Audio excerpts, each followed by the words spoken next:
அதுக்காக அந்த மாதிரி நம்ம எடுக்கணும். இப்போ நம்ம கரெக்டாக எடுக்கிறப்போ என்ன ஆகும், இப்படி வச்சு எடுக்கிறப்ப அவங்களுக்கு போட்டதுக்கு அப்புறமேட்டு இந்த இது வந்து மேலே இருக்கும். அதே மாதிரி ஃபுல் ஹேண்ட் கேட்குறாங்க அப்படின்னா இதே மாதிரி மெத்தட்லேயே எடுத்துட்டு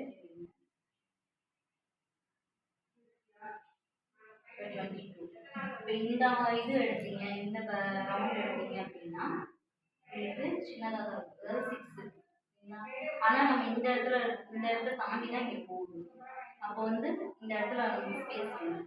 அப்போ என்ன பண்ணுவோம், இந்த கையை வந்து இப்படி எடுக்க சொல்லிக்கணும், வளைய கொடுக்கலாம்.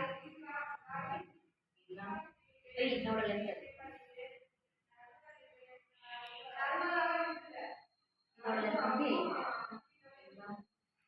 ஃபுல் ஹேண்ட் எடுக்கிற மாதிரி இருந்தால் எடுக்கிறதுக்கான. நெக்ஸ்ட் அதே மாதிரி இப்போ நம்ம எடுத்த அளவுகள் வந்து எல்லாத்துக்குமே வந்து நம்ம 1/2 இன்ச் 1/4 இன்ச் அந்த ஸ்டிச்சஸ் சொல்லுவோம் இல்லையா, அது நம்ம வந்து இப்போ ஒரு சிலர் வந்து 1/2 இன்ச் தைப்பாங்க, ஒரு சிலர் வந்து 1/2 இன்ச் தைப்பாங்க. அதனால் நீங்கள் எந்த அளவுக்கு விட்டு தைப்பீங்களோ அந்த அளவுக்கு நீங்கள் மார்க் பண்ண எக்ஸ்டெண்ட் பண்ணுவீங்க. நம்ம இதில் எப்படி அளவு போடுறது